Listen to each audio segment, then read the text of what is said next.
when discussing climate change, it's important to focus on the hard data and not just be tempted to laugh at the insane behaviour of climate change activists. So I'm going to discuss hard data. But not before I laugh at the insane behaviour of climate change activists. I mean, there's just so much material. Because when you're trying to communicate the serious, sober, dire straits message that the Earth is in peril, what better way to do so than this? Well,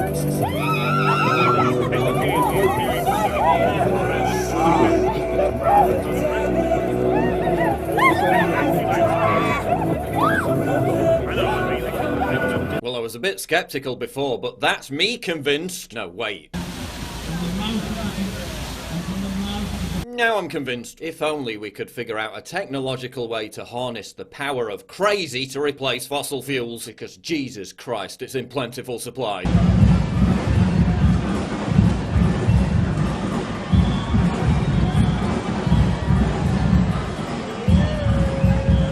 Then there's this guy.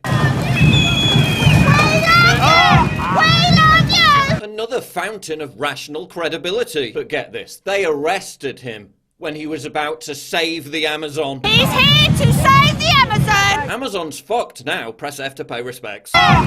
Then there's this guy. I'm just a father of 2 children that's very frightened of their future. Imagine turning on the TV and seeing your dad crying because of the weather. Psychologists are warning about a new trend of eco-anxiety amongst children. They're literally terrifying kids into believing that their parents and all their friends are going to be dead in 12 years. 100 years ago, weather-related disasters killed 500,000 people a year. Today, it's 20,000 a year. A reduction of 95%. It does not lead to a death of billions. I mean, aren't you scaring people with this rhetoric, aren't you? Alarmist language works. Then there's this.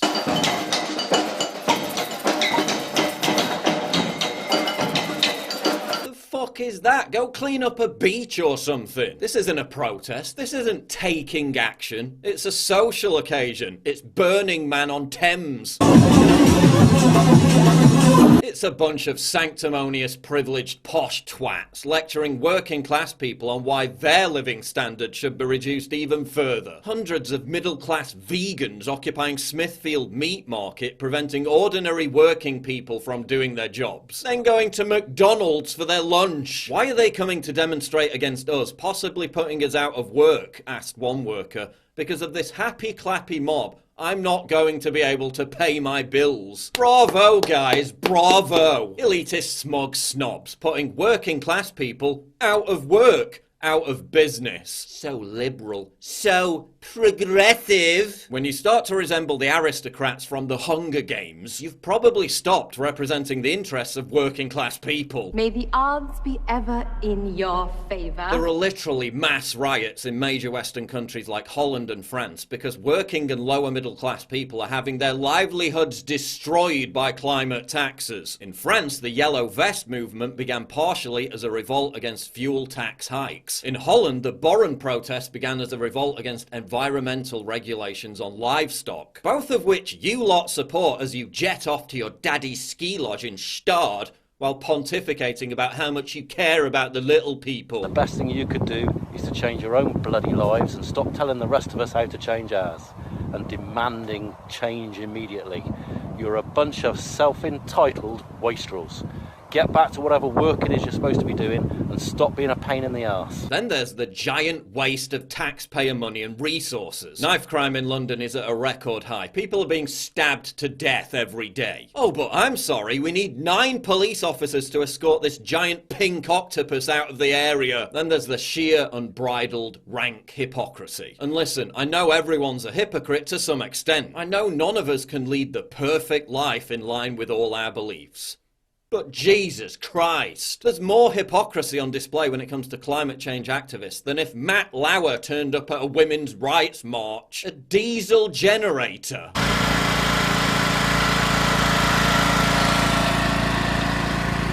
Seriously, those wooden panels aren't really muffling the noise, are they? Surely you didn't use them to try to hide the diesel generator pumping out God knows how many pollutants? Surely not.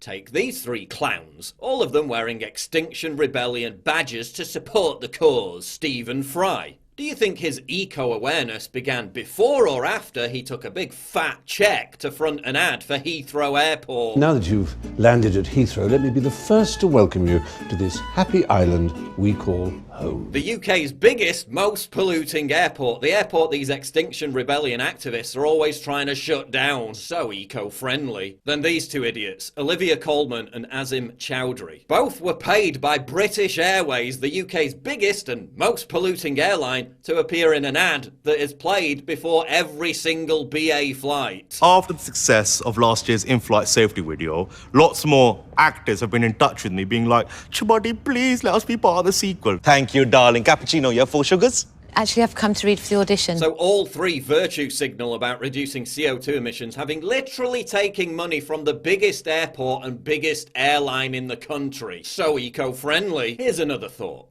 Maybe when you try to block bridges in the name of stopping petroleum-powered vehicles, don't do it while proudly displaying a bunch of PVC yoga mats made out of petroleum. Kinda looks a bit awkward. These morons are so far up their own backsides. They've prescribed themselves the power to decide who gets hospital treatment. They already stopped a man reaching his dying father's bedside. But they assure us they'll have conversations with ambulance crew about letting some people through.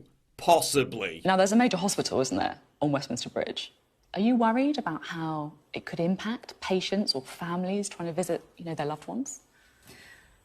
Well, I think it's about this understanding of the wider perspective.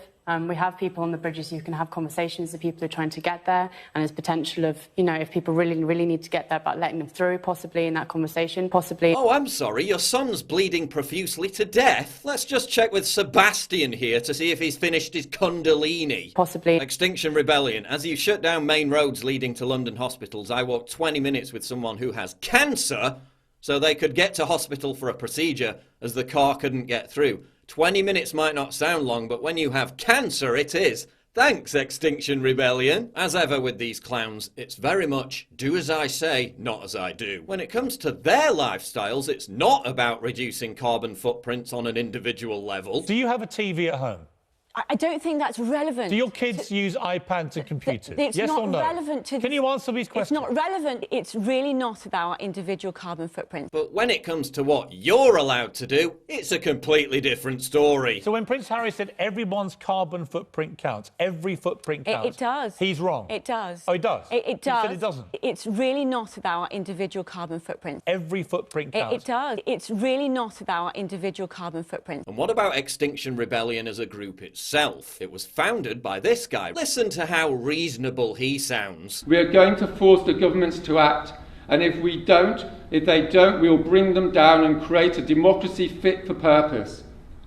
And yes, some may die in the process. Excuse me? We'll bring them down and some may die in the process. See, I wasn't around in the 60s, but I thought hippies were all about peace, love and empathy. At what point did Extinction Rebellion go full Manson family cult? Some may die in the process. Listen to what Extinction Rebellion co-founder Stuart Basden says about the group. In his own words, Extinction Rebellion isn't about the climate. What's it about? Dismantling European civilization, ending the patriarchy, and demolishing the belief that heterosexuality is normal. Yeah, these are his words. This from a guy whose white guilt is so pervasive he's harassing his own family to send reparations to black families in America that share his surname. Yeah.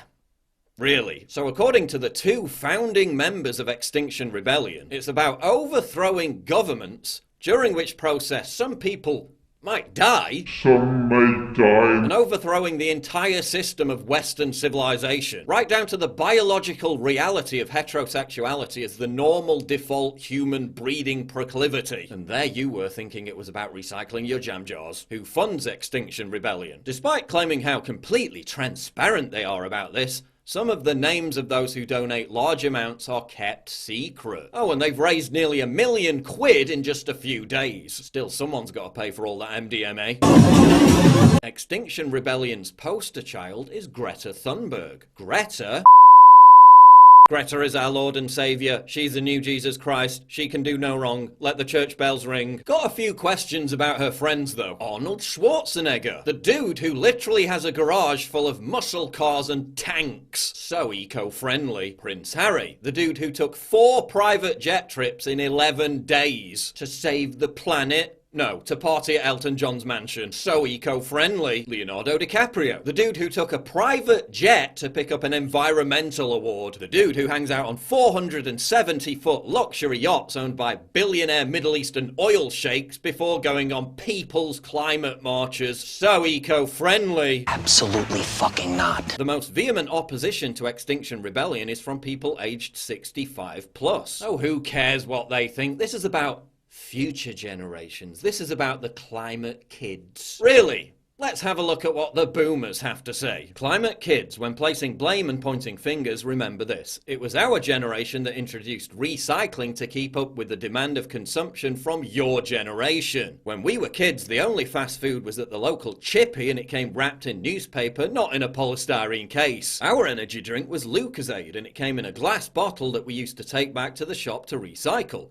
We walked or biked to school or work and didn't ask mum or dad to drive us because it was raining and we didn't want to get wet for the 1,000 yards to the school gate. We had hand-me-down clothes and used a payphone if we needed to make a call. We remember power cuts on a regular basis and played board games or read by candlelight. Our homes had single glazed windows that would ice up in winter and we shared our bedrooms that were so cold you could see your breath with our brothers or sisters. We didn't have central heating. Have you ever had to use someone else's bathwater after they had finished? We have. We didn't have TVs in our bedrooms left on standby 24 hours a day or mobile devices that have to be charged if the battery drops below 80%. Our holidays were in the UK in tents and not in Ibiza, and we didn't get there by plane. It is you that is the mass consumer that demand the latest phones, fashion, sunny holidays, fast food and transportation. So point the finger of blame at yourselves, you self-indulgent, deluded, needy, greedy, ignorant, unapologetic, rude, selfish generation. Feel that boomer resentment. Then there's the claim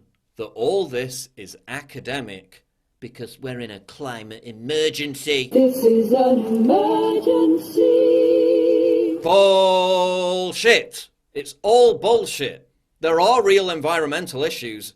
Global warming isn't one of them. The hockey stick chart used as the foundation for the IPCC's report grossly exaggerated temperature increases. The National Oceanic and Atmospheric Administration has been repeatedly caught altering previous temperature data to make warming look more pronounced. During the ClimateGate scandal, it was revealed that scientists deliberately altered data to, quote, hide the decline in temperatures. Over 50 years ago, climate change activist Paul Ehrlich warned in his book, The Population Bomb, quote, in the 1970s and 1980s, hundreds of millions of people will starve to death in spite of any crash programs embarked upon now. Sound familiar? I am not sure that I'm going to be able to feed my children in years to come. In the 1970s, we were bombarded with waves of hysteria about a coming climate crisis. What was causing the crisis?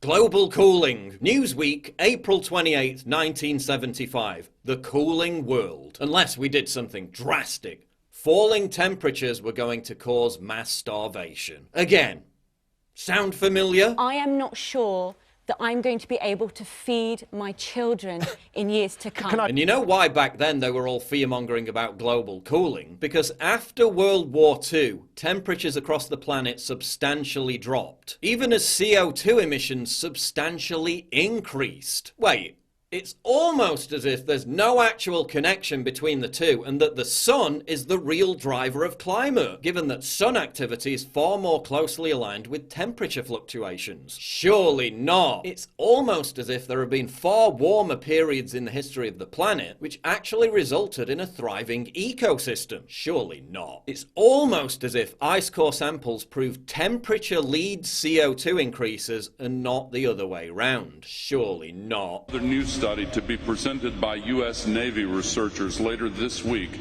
warns it could happen in as little as 7 years. 7 years from now. On this one, he predicted, as you heard there, that the Arctic ice cap would have vanished by now, really. But satellite images, oh dear, they show that it's got thicker. Oh, but the science is settled. Really? I guess that's why you literally have to force university students to attend mandatory classes on climate change. But it's not indoctrination, honest. Climate activist. The science is settled. Me. Cool, that means we can defund your research since it's settled. Climate activist.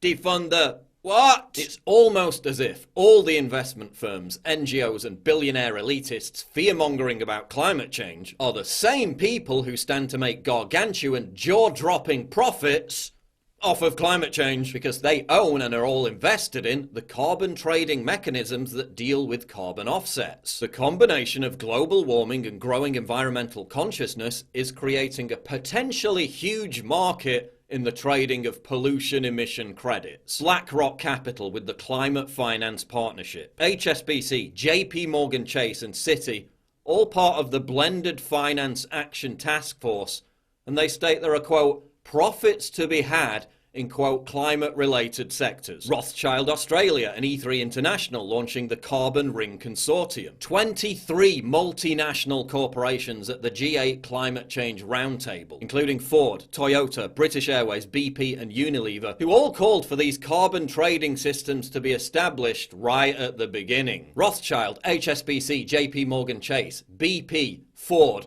Wow, it just sounds so grassroots, doesn't it? The only impact Extinction Rebellion is having on the environment is to make people who care about the environment look absolutely stupid. Even if you think global warming is a real issue, their solutions are just utterly ludicrous. To reach your target, you'd have to stop all flying. Aviation would come to an end. Possibly.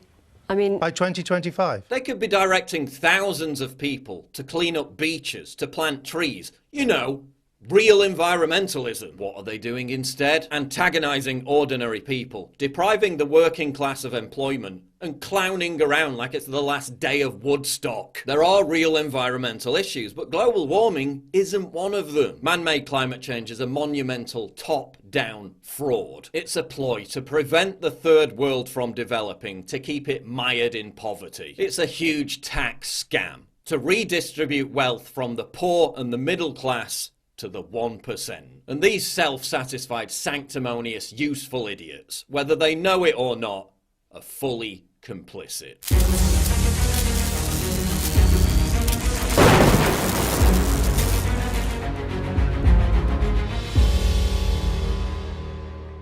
My voice is being silenced by free speech hating Silicon Valley giants who want me disappeared forever. It's absolutely crucial that you support me by donating at Subscribestar. It's also vital that you sign up for my free newsletter at summit.news/newsletter so we never lose contact. And please support my sponsor Turbo Force, the powerful new energy drink without the come down.